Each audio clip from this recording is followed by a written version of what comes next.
ओम शांति। 10 अप्रैल 2026। बाबा के महावाक्य। मीठे बच्चे, बाप आए हैं भारत को सैल्वेज करने। तुम बच्चे इस समय बाप के मददगार बनते हो। भारत ही प्राचीन खंड है। प्रश्न: ऊंची मंजिल में रुकावट डालने वाली छोटी छोटी बातें कौन सी है? उत्तर: अगर जरा भी कोई शौक है, अनासक्त वृत्ति नहीं है, अच्छा पहनने खाने में बुद्धि भटकती रहती है, तो यह बातें ऊंची मंजिल पर पहुंचने में अटक रुकावट डालती है। इसलिए बाबा कहते, बच्चे वनवाह में रहो। तुम्हें तो सब कुछ भूलना है, ये शरीर भी याद न रहे। ओम शांति। बच्चों को यह समझाया है कि यह भारत ही अविनाशी खंड है और इसका असुल नाम है ही भारत खंड। हिंदुस्तान नाम तो बाद में पड़ा है। भारत को कहा जाता है स्पिरिचुअल खंड। यह प्राचीन खंड है। नई दुनिया में जब भारत खंड था तो और कोई खंड थे नहीं। मुख्य है ही इस्लामी, बौद्धी और क्रिश्चियन। अभी तो बहुत खंड हो गए हैं। भारत अविनाशी खंड है। उसको ही स्वर्ग, हेवन कहते हैं। नई दुनिया में नया खंड एक भारत ही है। नई दुनिया रचने वाला है परमपिता परमात्मा, स्वर्ग का रचयिता, हेवनली गॉड फादर। भारतवासी जानते हैं कि यह भारत अविनाशी खंड है। भारत स्वर्ग था। जब कोई मरता है तो कहते हैं स्वर्ग पधारा। समझते हैं स्वर्ग कहाँ ऊपर में है। दिलवाड़ा मंदिर में भी वैकुंठ के चित्र छत में दिखाए हैं। यह किसकी बुद्धि में नहीं आता कि भारत ही हेवन था, अब नहीं है। अभी तो हेल है। तो यह भी अज्ञान ठहरा। ज्ञान और अज्ञान दो चीजें होती हैं। ज्ञान को कहा जाता है दिन, अज्ञान को रात। घोर सोझरा और घोर अंधियारा कहा जाता है। सोझरा माना राइज, अंधियारा माना फॉल। मनुष्य सूर्य का फॉल देखने के लिए सनसेट पर जाते हैं। अब वह तो है हद की बात। इसके लिए कहा जाता है ब्रह्मा का दिन, ब्रह्मा की रात। अब ब्रह्मा तो है प्रजापिता, तो जरूर प्रजा का पिता हुआ। ज्ञान अंजन सतगुरु दिया, अज्ञान अंधेर विनाश। यह बातें दुनिया में कोई भी नहीं समझते हैं। यह है नई दुनिया के लिए नई नॉलेज। हेवन के लिए हेवनली गॉड फादर की नॉलेज चाहिए। गाते भी हैं फादर इज नॉलेजफुल, तो टीचर हो गया। फादर को कहा ही जाता है पतित पावन, और कोई को पतित पावन कह नहीं सकते। श्री कृष्ण को भी नहीं कह सकते। फादर तो सबका एक ही है। श्री कृष्ण तो सबका फादर है नहीं। वह तो जब बड़ा हो, शादी करे, तब एक दो बच्चे का बाप बनेगा। राधे कृष्ण को प्रिंस प्रिंसेस कहा जाता है। कभी स्वयंवर भी हुआ होगा। शादी के बाद ही माँ बाप बन सकते हैं। उनको कभी कोई वर्ल्ड गॉड फादर कह नहीं सकते।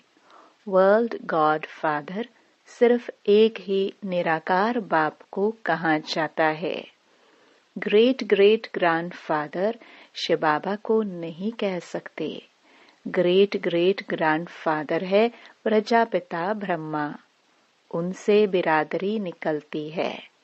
वह इनकॉर्पोरियल गॉड फादर, निराकार आत्माओं का बाप है। निराकारी आत्माएं जब यहाँ शरीर में हैं, तब भक्ति मार्ग में पुकारती हैं। यह सब तुम नई बातें सुनते हो। यथार्थ रीति कोई भी शास्त्र में नहीं है। बाप कहते हैं, मैं सम्मुख बैठ तुम बच्चों को समझाता हूँ। फिर यह ज्ञान सारा गुम हो जाता है। फिर जब बाप आए तब आकर यथार्थ ज्ञान सुनाए। बच्चों को ही सम्मुख समझाकर वर्षा देते हैं। फिर बाद में शास्त्र बनते हैं। यथार्थ तो बन न सके, क्योंकि सच की दुनिया ही खत्म हो झूठ खंड हो जाता है। तो झूठी चीज ही होगी, क्योंकि उतरती कला ही होती है। सच से तो चढ़ती कला होती है।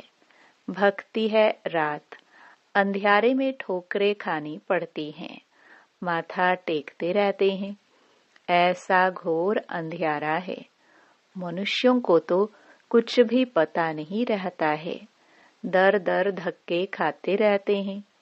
इस सूर्य का भी राइज और फॉल होता है, जो बच्चे जाकर देखते हैं। अब तो तुम बच्चों को ज्ञान सूर्य का उदय होना देखना है। राइज ऑफ भारत और डाउनफॉल ऑफ भारत। भारत ऐसे डूबता है जैसे सूर्य डूबता है। सत्य नारायण की कथा में यह दिखाते हैं कि भारत का बेड़ा नीचे चला जाता है। फिर बाप आकर उनको साल्वेज करते हैं। तुम इस भारत को फिर से साल्वेज करते हो। यह तुम बच्चे ही जानते हो। तुम निमंत्रण भी देते हो। नव निर्माण प्रदर्शनी भी नाम ठीक है। नई दुनिया कैसे स्थापन होती है, उसकी प्रदर्शनी चित्रों द्वारा समझानी दी जाती है। तो वही नाम चला आए तो अच्छा है। नई दुनिया कैसे स्थापन होती है, वह राइज कैसे होती है, यह तुम दिखाते हो। जरूर पुरानी दुनिया फॉल होती है, तब दिखाते हैं कि राइज कैसे होता है। यह भी एक स्टोरी है। राज्य लेना और गवाना। 5000 वर्ष पहले क्या था? कहेंगे सूर्यवंशियों का राज्य था। फिर चंद्रवंशी राज्य स्थापन हुआ। वह तो एक दो से राज्य लेते हैं, दिखाते हैं फलाने से राज्य लिया। वह कोई सीढ़ी नहीं समझते। यह तो बाप समझाते हैं कि तुम गोल्डन एज से सिल्वर एज में गए, सीढ़ी उतरते आए। यह 84 जन्मों की सीढ़ी है। सीढ़ी उतरनी होती है, फिर चढ़नी भी होती है। डाउनफॉल का भी राज समझाना होता है। भारत का डाउनफॉल कितना समय, राइज कितना समय। फॉल एंड राइज ऑफ भारतवासी। विचार सागर मंथन करना होता है। मनुष्यों को टेम्पटेशन में कैसे लाए, और फिर निमंत्रण भी देना है। भाइयों बहनों, आकर समझो। बाप की महिमा तो पहले बतानी है। शिव बाबा की महिमा का एक बोर्ड होना चाहिए। पतित पावन, ज्ञान का सागर, पवित्रता, सुख शांति का सागर, संपत्ति का सागर, सर्व का सद्गति दाता, जगत पिता, जगत शिक्षक, जगत गुरु शिव बाबा से आकर अपना सूर्यवंशी चंद्रवंशी वर्षा लो, तो मनुष्यों को बाप का पता पड़े। बाप की और श्री कृष्ण की महिमा अलग अलग है। यह तुम बच्चों की बुद्धि में बैठा हुआ है। सर्विसेबल बच्चे जो हैं, वे सारा दिन दौड़ी दौड़ी करते रहते हैं। अपनी लौकिक सर्विस होते भी छुट्टी ले सर्विस में लग जाते हैं।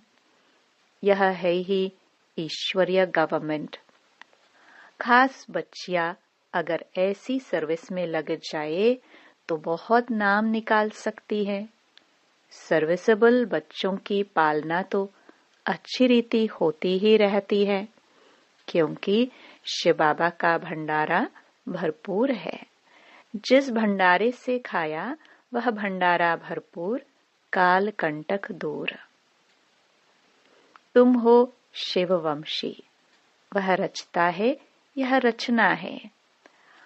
बबूल नाम बहुत मीठा है, शिव साजन भी तो है ना। शिव बाबा की महिमा ही अलग है।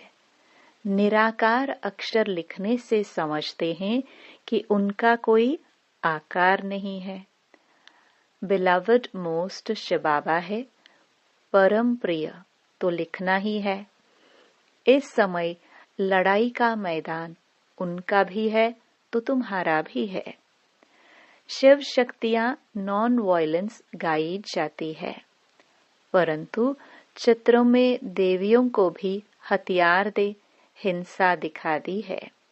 वास्तव में तुम योग अथवा याद के बल से विश्व की बादशाही लेते हो। हथियारों आदि की बात ही नहीं है। गंगा का प्रभाव बहुत है, बहुतों को साक्षात्कार भी होगा। भक्ति मार्ग में समझते हैं कि गंगा जल मिले तब उद्धार हो, इसलिए गुप्त गंगा कहते रहते हैं। कहते हैं बाण मारा और गंगा निकली। गौमुख से भी गंगा दिखाते हैं। तुम पूछेंगे तो कहेंगे कि गुप्त गंगा निकल रही है। त्रिवेणी पर भी सरस्वती को गुप्त दिखाया है। मनुष्यों ने तो बहुत बातें बना दी हैं। यहाँ तो एक ही बात है, सिर्फ अलफ बस। अल्लाह आकर बहिश्त स्थापन करते हैं, खुदा हेवन स्थापन करते हैं, ईश्वर स्वर्ग स्थापन करते हैं। वास्तव में ईश्वर तो एक है। यह तो अपनी अपनी भाषा में भिन्न भिन्न नाम रख दिए हैं, परंतु यह समझते हैं कि अल्लाह से जरूर स्वर्ग की बादशाही मिलेगी। यहाँ तो बाप कहते हैं मन मना भव। बाप को याद करने से वर्षा जरूर याद आएगा।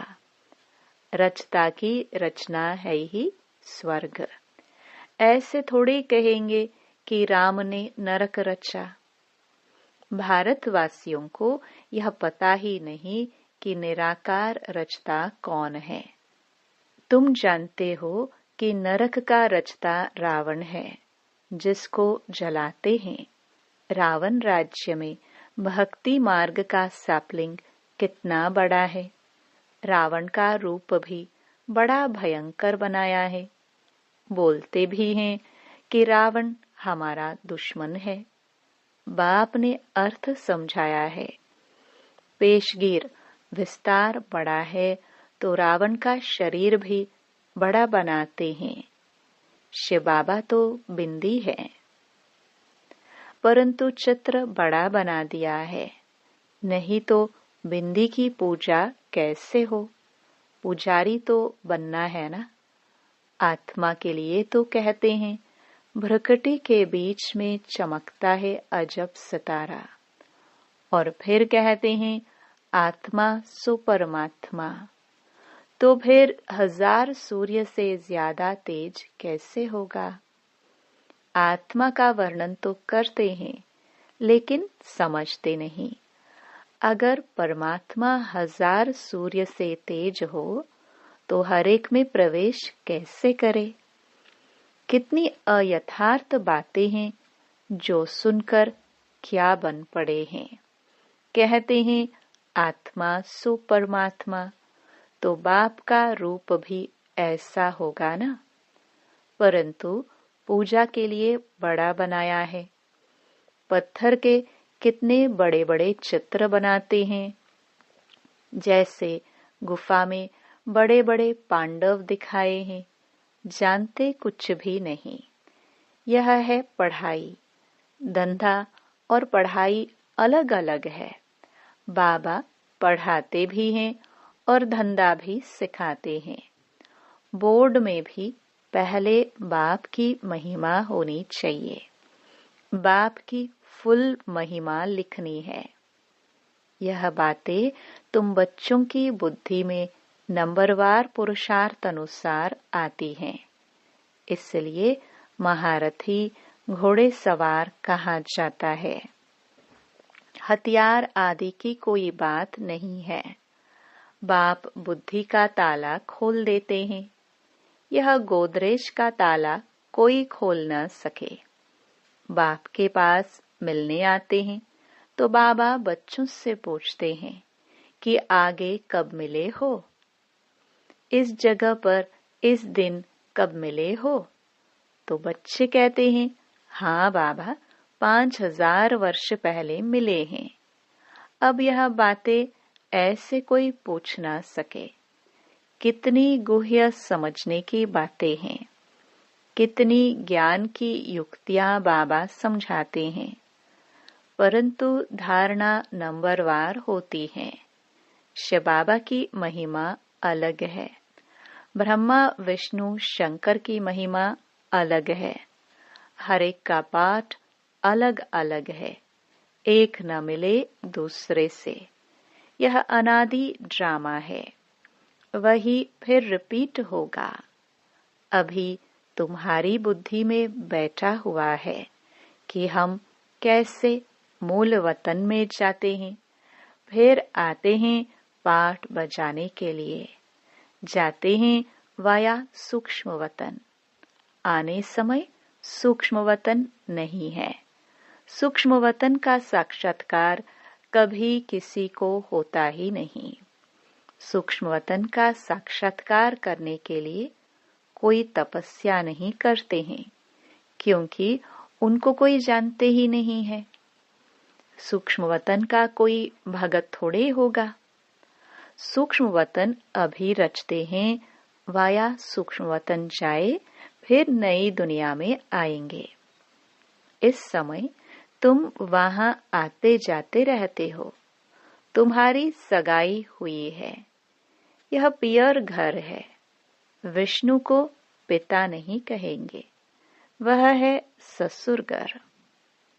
जब कन्या ससुर घर जाती है तो पुराने कपड़े सब छोड़ जाती है। तुम पुरानी दुनिया को ही छोड़ देते हो। तुम्हारे और उनके वनवाह में कितना फर्क है। तुमको भी बहुत अनासक्त रहना चाहिए। देह अभिमान तोड़ना है। ऊंची साड़ी पहनेंगी तो झट देह अभिमान आ जाएगा। मैं आत्मा हूँ, यह भूल जाएगा। इस समय तुम हो ही वनवाह में। वनवाह और वानप्रस्थ एक ही बात है। शरीर ही छोड़ना है तो साड़ी नहीं छोड़ेंगी क्या? हल्की साड़ी मिलती है तो दिल ही छोटी हो जाती है। इसमें तो खुशी होनी चाहिए। अच्छा हुआ जो हल्का वस्त्र मिला। अच्छी चीज को तो संभालना पड़ता है। यह पहनने खाने की छोटी छोटी बातें भी ऊंची मंजिल पर पहुंचने में अटक डालती है। मंजिल बहुत बड़ी है। कथा में भी सुनाते हैं ना कि पति को कहा यह लाठी भी छोड़ दो। बाप कहते हैं यह पुराना कपड़ा, पुरानी दुनिया सब खलास होनी है। इसलिए इस सारी दुनिया से बुद्धि योग तोड़ना है। इसको बेहद का सन्यास कहा जाता है। सन्यासियों ने तो हद का सन्यास किया है। अब तो फिर वे अंदर आ गए हैं। आगे तो उन्हों में बहुत ताकत थी। उतरने वालों की महिमा क्या हो सकती है। नई नई आत्माएं भी पिछाड़ी तक आती रहती हैं पाठ बजाने। उनमें क्या ताकत होगी। तुम तो पूरे 84 जन्म लेते हो। यह सब समझने के लिए कितनी अच्छी बुद्धि चाहिए। सर्विसेबल बच्चे सर्विस में उछलते रहेंगे। ज्ञान सागर के बच्चे ऐसे भाषण करे जैसे बाबा उछलता है। इसमें फंक नहीं होना है। अच्छा, मीठे मीठे सिखिलदे बच्चों प्रति माता पिता बाप दादा का याद प्यार और गुड मॉर्निंग। रूहानी बाप की रूहानी बच्चों को नमस्ते। धारणा के लिए मुख्य सार। पहला, बुद्धि से बेहद का संन्यास करना है। वापस घर जाने का समय है, इसलिए पुरानी दुनिया और पुराने शरीर से अनासक्त रहना है। दूसरा, ड्रामा की हर सीन को देखते हुए सदा हर्षित रहना है। वरदान, बाप दादा को अपना साथी समझकर डबल फोर्स से कार्य करने वाले सहज योगी भव। कोई भी कार्य करते बाप दादा को अपना साथी बना लो तो डबल फोर्स से कार्य होगा और स्मृति भी बहुत सहज रहेगी, क्योंकि जो सदा साथ रहते हैं उसकी याद स्वतः बनी रहती है। तो ऐसे साथी रहने से व बुद्धि द्वारा निरंतर सत का संग करने से सहज योगी बन जाएंगे और पावरफुल संग होने के कारण हर कर्तव्य में आपका डबल फोर्स रहेगा, जिससे हर कार्य में सफलता की अनुभूति होगी। स्लोगन।